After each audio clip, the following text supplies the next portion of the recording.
Ladies and gentlemen, it's a pleasure to be here and present to you a topic that attracts a lot of interest in the industry recently, even in these challenging times. And the topic is enterprise intelligence. And by that we mean a transformational journey where data and analytics are used to drive performance and decision-making in shipping. We're only going to scratch the surface of this topic, but hopefully I'm going to give you enough stimulation to explore this fascinating area on your own.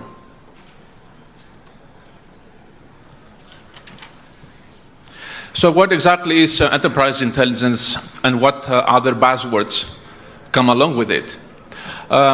Enterprise intelligence refers to an enterprise-wide capability to capture, transform, and report data in an actionable manner that enables management to make fact-based decisions on a tactical and on a strategic side level. This process requires data that are typically of big volume. Hence, we use also the term big data. Now, the analysis of big data relates to three types of analytics. We've got descriptive analytics, which refers to the analysis of historical information as to what has happened, when, where, how many times, and so on. We've got predictive analytics, in which we're trying to understand why something has happened and what will happen next. And then we've got prescriptive analytics, where we're trying to determine the decision or the action that will produce the best outcome, based on the insights that we got from the previous stages of the analysis. Now, big data can be found in many and diverse areas in our society and in our economy. Just to give you a few examples, big retailers and consumer goods companies like Tesco and Procter & Gamble use big data to decide which products to offer on discount, at which days of the week, and by which geographical areas, and so on, in order to maximize their sales. Another example is Google. Google uses search engine results to predict flu outbreaks across the United States, and then they provide that information to the Federal Office of Disease Control in order to take flu vaccines to those areas. Another interesting example is UBS. UBS is using satellite images from the parking lots of Walmart to improve the accuracy of their prediction of the quarterly earnings of the company. And they do that by simply by counting cars in the parking lots as a proxy for customer flows. From there, they worked up a model, a mathematical model, to estimate the correlation between customer flows and quarterly earnings. Actually, there's a similar story in shipping as well, about the guy that took a helicopter and flew over Chinese ports right before the Big Bang, the big boom in China. This guy was supposed to check on the stockpiles in Chinese ports. He saw that the stockpiles were very low, and he had the epiphany to go long in the market, and he made a fortune. I don't know if that story is true or not, if it's a myth. The guy eventually went bust, and probably he should have flown over the shipyards as well to see the number of ships that were being built a few years later.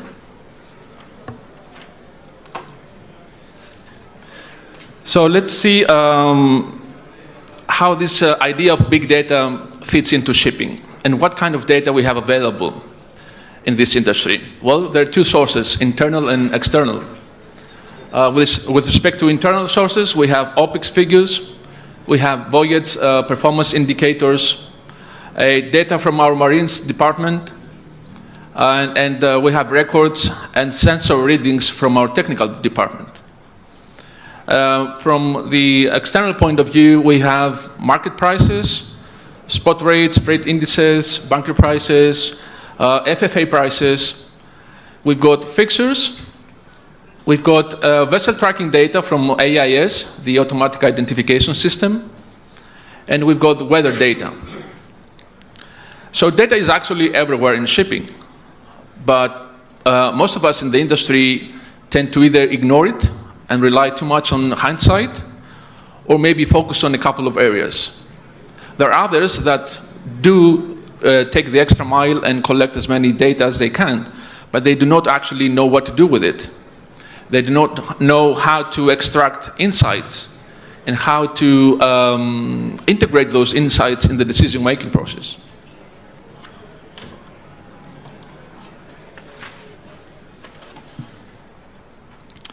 You're going to get the PowerPoint, so I'm sorry, it's, the letters are too small here to see.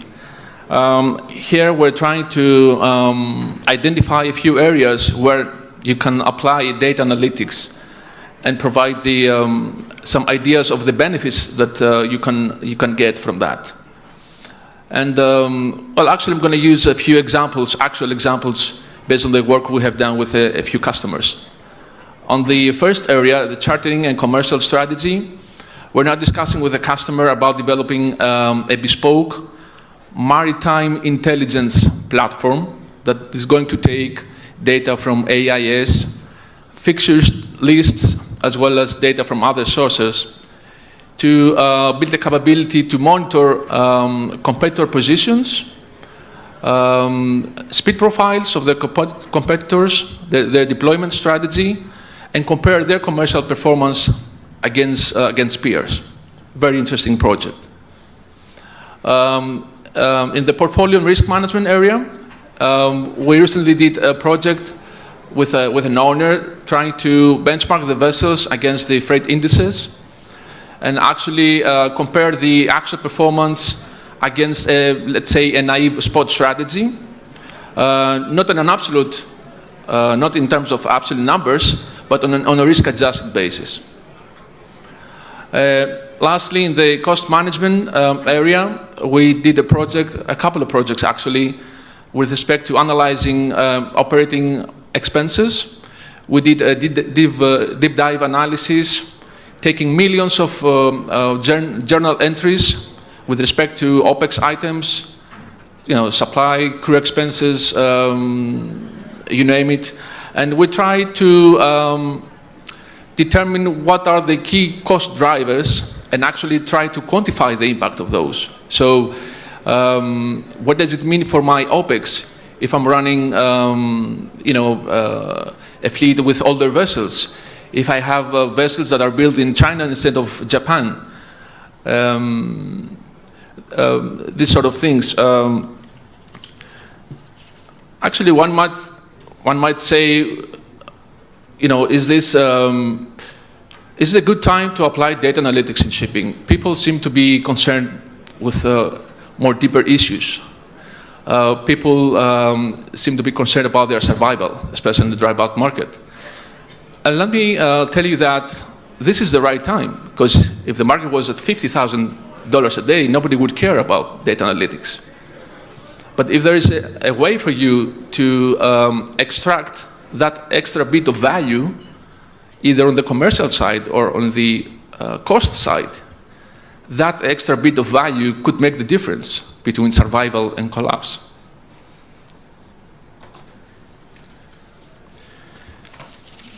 So this trend towards more use of data in the industry is indeed taking place as we speak. Here I'm providing a few examples of what some of the companies in the industry are doing in this domain. But I would like to highlight the new professions that seem to make their appearance in the industry. These are actual job postings in the press or on the company websites. So there's a Greek company looking for a data scientist. Another company in Denmark is looking for an analyst for business analytics. Yeah? Dutch company for a BI. BI stands for business intelligence. He's looking for a BI information architect. And another company is looking for a performance manager. So for me, this is evidence of the level of acceptance of these new techniques and these new ideas in the industry. And also another personal experience, I tried recently to subscribe to a data service from a very well-known vendor. The price that I was quoted, the offer, was 40% higher than the number I got 2 years ago. So apparently, there is high demand for this kind of data services.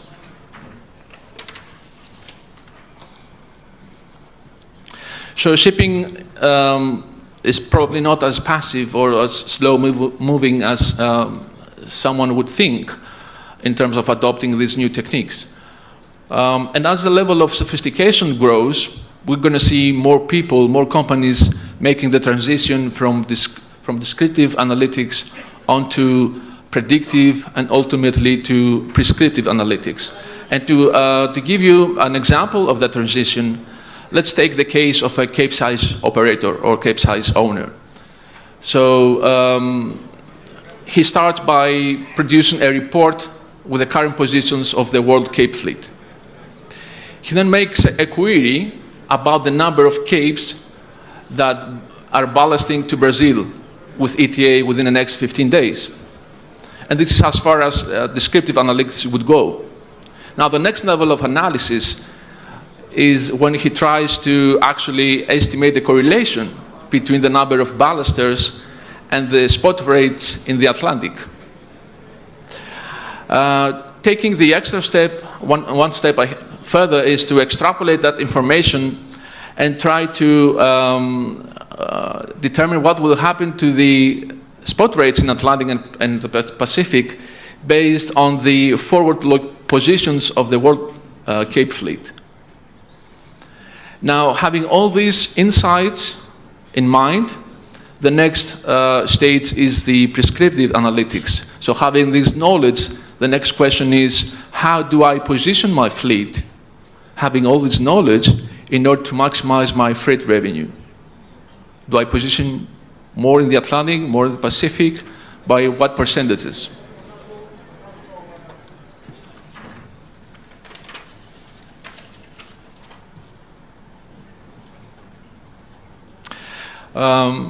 Now, if this trend towards greater use of data and analytics is going to continue, and we believe that it will continue, what are the kind of opportunities and threats that present themselves in the industry? I'm going to highlight a few ones. In the opportunity side, there's going to be more transparency. And let's take the example of what I call their commercial benchmarking. I believe that in a few years' time, it's going to be possible for players in the industry to benchmark their commercial performance against peers by collating and analyzing voyage P&Ls across routes and across vessel designs. So that's going to help commercial managers do like-for-like comparisons between managers, routes, and vessels. Another opportunity is in the insurance domain.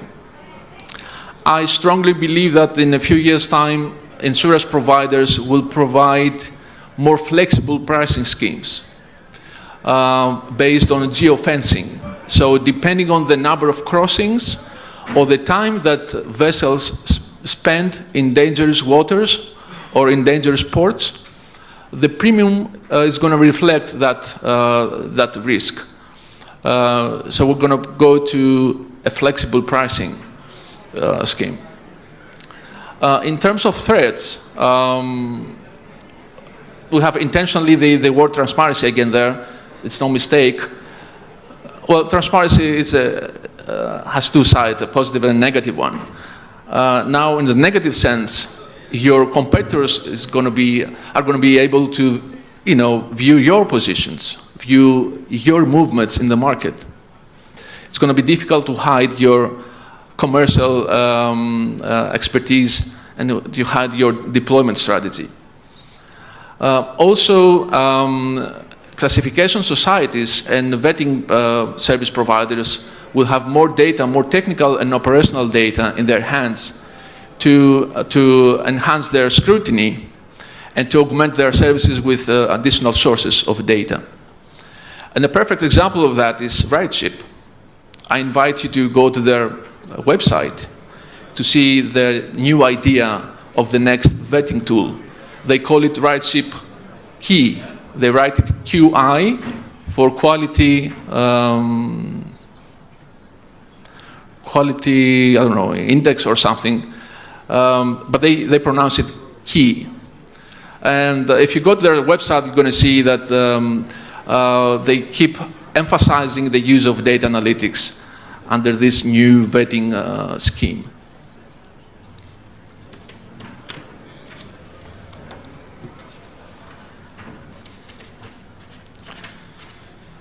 Now, the route to building an advanced analytical capability, of course, depends on where you start. And a useful first step is to do a diagnostic to determine your current maturity state and your gaps in this domain. Of course, it is unrealistic to expect someone from the basic or developing state of maturity to all of a sudden become a data analytics mastermind. It's not going to happen. Based on our experience, we do not recommend making massive changes. What we recommend is to concentrate on making targeted efforts on expanding the sources of your data, building models that fit your operation, that fit your business, and transforming your organizational structure.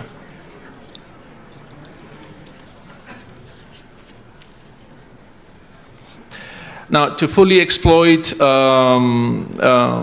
and analytics, there are three mutually supportive capabilities. You can see it up there. I'm not going to spend time on that because there is huge literature actually out there. You can look it for yourself. I just want to highlight the key problem that I see in shipping, and that is the data quality. Actually, it's the key problem in every industry. It's the quality of the data. Data are often inconsistent or unstructured or just dirty.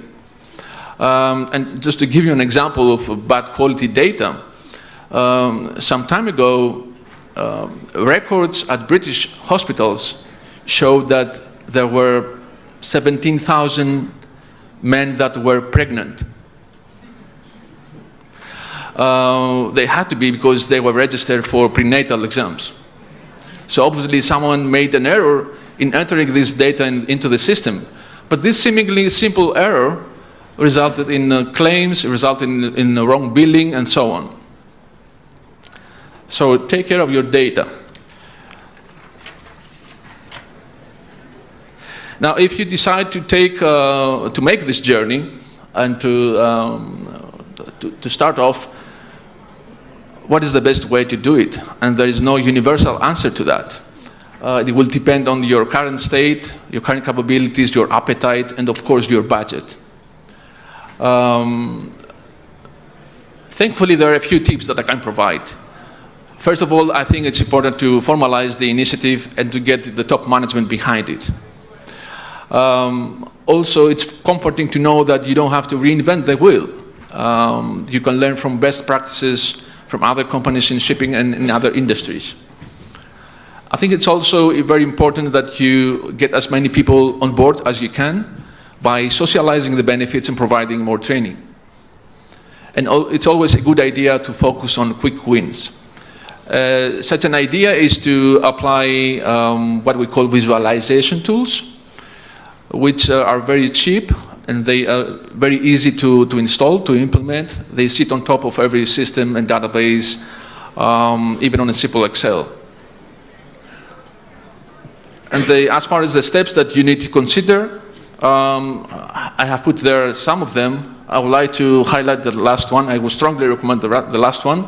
Hire an outside consultant, and I know a really good one. Nicola, that's my last page. This is the end of my presentation. I kept my time. I just want to leave this stand with a key message. Enterprise intelligence is not just about collecting information. We have all been doing that for many years now. Your very presence here in this forum is a testament to that. We all came here to hear about views, trends, developments, yeah? And tomorrow we're going to go back to our office, call up a colleague in another company, and discuss about the forum. Oh, there was a guy that talked about the market, and he showed some really cool graphs of supply and demand, so on.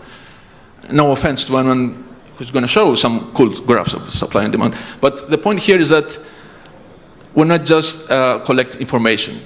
We're talking about the kind of information that you don't want to share with others. The kind of information that is generated out of proprietary models and techniques that is going to give you your a competitive edge in the market. Sorry about that. This is why many people say that data is the new asset class. Yeah. So next time if someone asks you what is your asset base, you can reply, I've got 20 tankers, 10 bulkers, and some really good data. Thank you very much.